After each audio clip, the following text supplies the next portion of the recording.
नमस्कार, पेपॉन इंडिया के training video में आप सभी रिटेलर्स का स्वागत है। आज हम आपको एईपीएस सर्विस यानी आधार इनेबल पेमेंट सर्विस के मॉर्फो डिवाइस का इंस्टॉलेशन आपके लैपटॉप या फिर आपके डेस्कटॉप पे कैसे करें, इस बारे में जानकारी देंगे। तो सबसे पहले रिटेलर को अपने कंप्यूटर का या फिर लैपटॉप का डेट और टाइम सही तरीके से रखना है, जैसे कि मैंने रखा है। उसके बाद अगर कंप्यूटर में कोई एंटीवायरस रहेगा तो उसको ऑलवेज़ डिसेबल रखना है। उसके बाद आपको आपका फायरवॉल, कंप्यूटर का फायरवॉल कैसे चेक किया जाता है, यहाँ पे स्टार्ट में जाके FIREWALL, तो यहाँ पे विंडोज़ फायरवॉल पे आपको क्लिक करना है। या जैसे आप देख पा रहे हैं, मैंने तीसरा ऑप्शन ऑफ रखा है जो रेड कलर में दिख रहा है। अगर ग्रीन कलर में रहेगा तो उसको डिसेबल करना है। ओके। उसके बाद आपको आपका सबसे पहले आपका डिवाइस, जो मॉर्फो का डिवाइस आपके पास है, वो कनेक्ट नहीं करना है, उसको लास्ट में कनेक्ट करेंगे हम। यहाँ पे मैंने अपना डैशबोर्ड मतलब अपना पे पॉइंट का आईडी लॉगिन किया है। यहाँ पे आधार एटीएम सर्विस पे मैंने क्लिक किया। जैसे कि आप देख पा रहे हैं, राइट साइड में इंस्टॉलेशन गाइड दिया गया है, वहाँ पे सेटअप फाइल्स पे आपको क्लिक करना है। जैसे मैं यहाँ पे क्लिक करूँगा तो एक फाइल डाउनलोड हो जाएगी। यहाँ पे आप देख पा रहे हैं नीचे की साइड में वो डाउनलोड हो रही है, उसको डाउनलोड होने दीजिएगा। 23 MB का कुछ फाइल रहेगा, वो डाउनलोड हो जाएगा। उसके अंदर सारे ड्राइवर्स हमने दे दिए गए।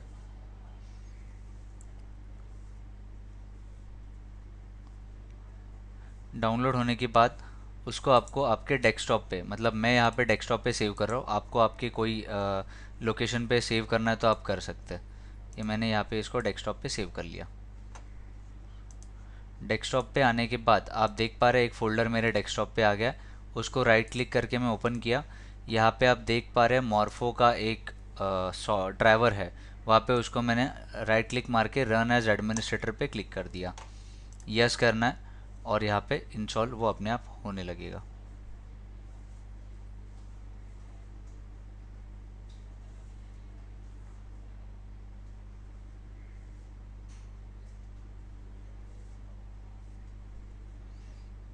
ये इंस्टॉल होने के बाद आपको ऊपर कॉमन सर्विस लिखा हुआ है, उसके ऊपर डबल क्लिक करना है।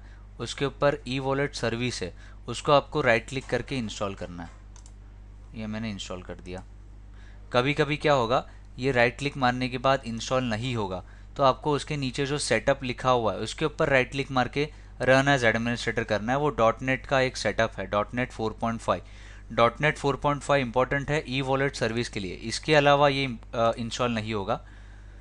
तो ये मैं यहाँ पे नेक्स्ट नेक्स्ट करके इंस्टॉल कर लिया।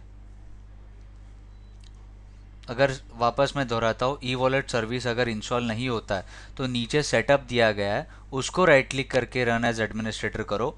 वो इंस्टॉल होने के बाद रीस्टार्ट मांगेगा। अगर रीस्टार्ट नहीं मांगा तो ठीक है, रीस्टार्ट मांगा तो रीस्टार्ट कर लीजिए और ऊपर का ई वॉलेट सर्विस इंस्टॉल करो।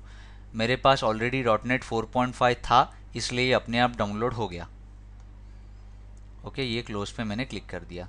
अभी यहाँ पे डेस्कटॉप के इंस्टॉलेशन के लिए पेपॉइंट के पास एक MMC मतलब एक प्रोसेस है, वो आपको फॉलो करना है। यहाँ पे मैं स्टार्ट में पहले क्लिक करूँगा, यहाँ पे मैं लिखूँगा MMC, ऊपर की तरफ राइट क्लिक मार के रन एज एडमिनिस्ट्रेटर करूँगा, यस करूँगा। यहाँ पे फाइल लिखा हुआ है ऊपर, फाइल पे क्लिक करने के बाद पांचवा ऑप्शन है ऐड रिमूव स्नैपिंग, मैंने क्लिक किया उसके ऊपर। यहाँ पे तीसरा ऑप्शन सर्टिफिकेट है, सर्टिफिकेट पे क्लिक करने के बाद बीच में ऐड पे क्लिक कीजिए। यहाँ पे 3 आपको ऑप्शन दिखाई दे रहे हैं। मैं कंप्यूटर अकाउंट पे क्लिक करूँगा, बाद में नेक्स्ट पे क्लिक करना है, फिनिश पे क्लिक करना है और ओके पे क्लिक करना है। ये होने के बाद आपको सर्टिफिकेट, लेफ्ट साइड के सर्टिफिकेट पे क्लिक करना है। यहाँ पे पर्सनल दिखेगा तो उस पर राइट क्लिक करना है, राइट क्लिक और ऑल टास्क और इंपोर्ट, तीसरा इंपोर्ट। यहाँ पे नेक्स्ट करना है। यहाँ पे एक सर्टिफिकेट ब्राउज करना पड़ता है, जो कि हमने आपके डेस्कटॉप के जो आपने सेव किया हुआ फोल्डर है उसके अंदर दिया गया है। तो यहाँ पे मैं ब्राउज पे क्लिक करूँगा, यहाँ पे डेस्कटॉप लोकेशन सिलेक्ट करूँगा और यहाँ पे AEPS का जो फोल्डर दिख रहा है, बिकॉज वो डेस्कटॉप पे है इसलिए मैंने डेस्कटॉप पे सिलेक्ट किया यहाँ पे। और AEPS फोल्डर के ऊपर डबल क्लिक करके यहाँ पे कॉमन सर्विस दिखेगा, बट नीचे की तरफ ओपन के ऊपर आप देख पाओगे, यहाँ पे ऑल फाइल सिलेक्ट करोगे तो ही वो सर्टिफिकेट आपको दिखेगा। ये मैंने यहाँ पे क्लिक किया ऑल फाइल्स, यहाँ पे आप देख पा रहे सारे मुझे दिख रहे हैं।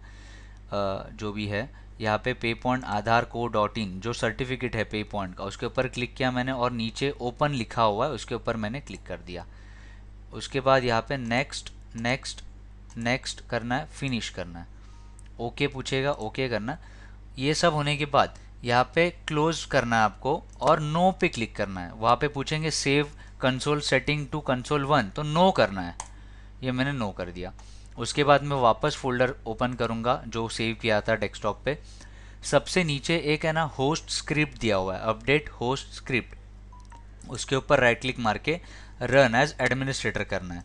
यस करने के बाद यहाँ पे वाई प्रेस करना है और एंटर करना है। ओके, ये जो होस्ट का जो रन एज एडमिनिस्ट्रेटर करना है ये 2 बार करना है, ये मैंने 1 बार कर लिया और 1 बार करना है आपको। यहाँ पे मैं वापस राइट क्लिक मारा, रन एज एडमिनिस्ट्रेटर किया, यस पे क्लिक किया, फिर से मैं वाई प्रेस किया और एंटर मारा। ओके, और इसको क्लोज करना है फिनिश दिखने के बाद।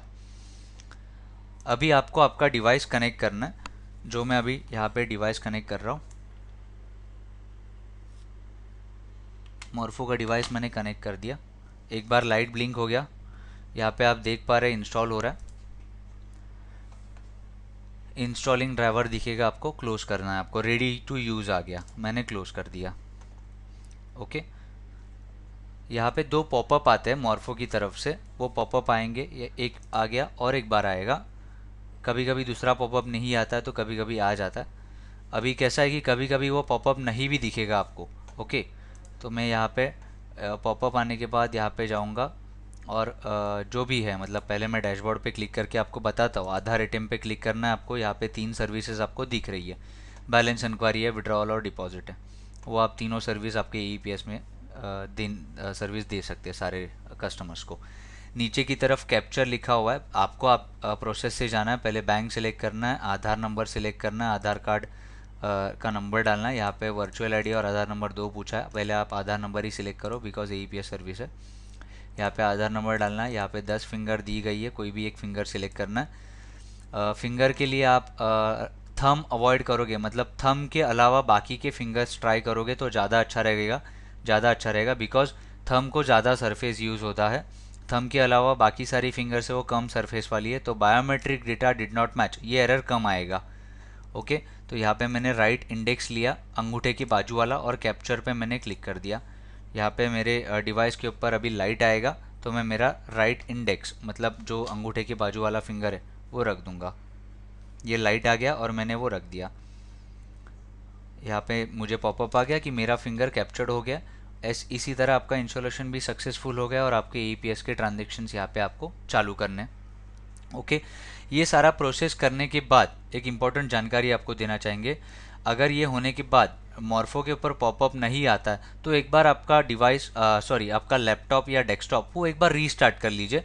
एक बार रीस्टार्ट हो जाएगा, सारे ड्राइवर्स रीस्टार्ट हो जाएंगे और आपका जो भी है वो चालू हो जाएगा। वापस एक बार निकाल के आप दोबारा लगा के मॉर्फो पे काम चालू कर सकते हैं। दूसरी बात, यहाँ पे आप कंप्यूटर पे राइट क्लिक मार के मैनेज पे जाना है आपको। अगर मॉर्फो के अलावा आपके डेस्कटॉप या लैपटॉप पे मंत्रा आरडी सर्विस है या प्रेसिजन आरडी सर्विस है, उसको हमेशा आपको स्टॉप रखना है मॉर्फो पे अगर दिक्कत आती है तो। ओके, सर्विसेज एंड एप्लीकेशंस पे जाके आपको यहाँ पे मंत्रा सर्विस स्टॉप रखना है। जो सर्विस पे काम नहीं करना है उसको स्टॉप रखना है और जो सर्विस पे काम करना है उसको रीस्टार्ट रखना है। जैसे कि आप मेरा देख पा रहे हैं, मेरा मॉर्फो डिवाइस है तो यहाँ पे जाके मैं मंत्रा को स्टॉप रखूँगा, मतलब जो भी है, ये तो फॉर एग्जांपल मैं आपको बता रहा हूँ। मंत्रा को मैं स्टॉप रखूँगा, दोनों मंत्रा रहेंगे या फिर प्रेसिजन रहेंगे या फिर जो भी डिवाइस रहेगा उसको स्टॉप रखूँगा और मॉर्फो को रीस्टार्ट करूँगा। यहाँ पे एम प्रेस किया तो मॉर्फो के 2 दिखेंगे, morpho RD service, morpho smart, ये दोनों को मैं रीस्टार्ट करूँगा। ओके, इसका मतलब है मॉर्फो मेरा चालू रहेगा और मेरे ट्रांजेक्शन से वो सक्सेसफुली चलते रहेंगे। ओके, और एक जानकारी आपको देना चाहेंगे पेपॉन की तरफ से। आपके O2O में जितना भी बैलेंस रहेगा, आप देख पा रहे O2O में जितना बैलेंस रहेगा वो अगर आपके अकाउंट में आपको लेना है तो अभी पेपॉन इंडिया ने अपना एग्रीगेटर भी चेंज किया, वो तो बात है ही, बट आपके पेपॉन के पोर्टल से आपके अकाउंट में जितने पैसे लेने हैं वो पहले AEPS में रहेंगे, तो वो आपको पहले O2O में ट्रांसफ़र कर लेने हैं यहाँ पे क्लिक करके, और O2O में जितना भी पैसे रहेंगे वो अगर आपके बैंक में लेना है तो वो 24 घंटे एक क्लिक पे आपके अकाउंट में जा सकते हैं। सिर्फ आपको यहाँ पे ट्रांसफर टू AEPS पे क्लिक करना है नीचे। अगर पैसे O2O में रहेंगे तो सबसे नीचे वाला ऑप्शन है, तीसरा ऑप्शन, उसके ऊपर आपको बैंक सेलेक्ट करना है, जो भी अमाउंट डालना है वो डालना है और सेंड करना है। तुरंत वो पैसे आपके अकाउंट में चले जाएंगे। ओके। ये प्रोसेस 24 घंटे के लिए कभी भी आप कर सकते हैं। इसके लिए चार्जेस रखे हुए कंपनी ने, जो भी चार्जेस है वो आपके O2O के बैलेंस से हम डिडक्ट कर लेंगे। इसी तरह आपको मॉर्फो के इंस्टॉलेशन आपका यहाँ पे सक्सेसफुल हो गया और आपका मॉर्फो के डिवाइस पे ट्रांजेक्शन चालू करना है और आपको डेली बेस पे ट्रांजेक्शन करना है AEPS पे और हमेशा के लिए एक्टिव रहिएगा। Thank you.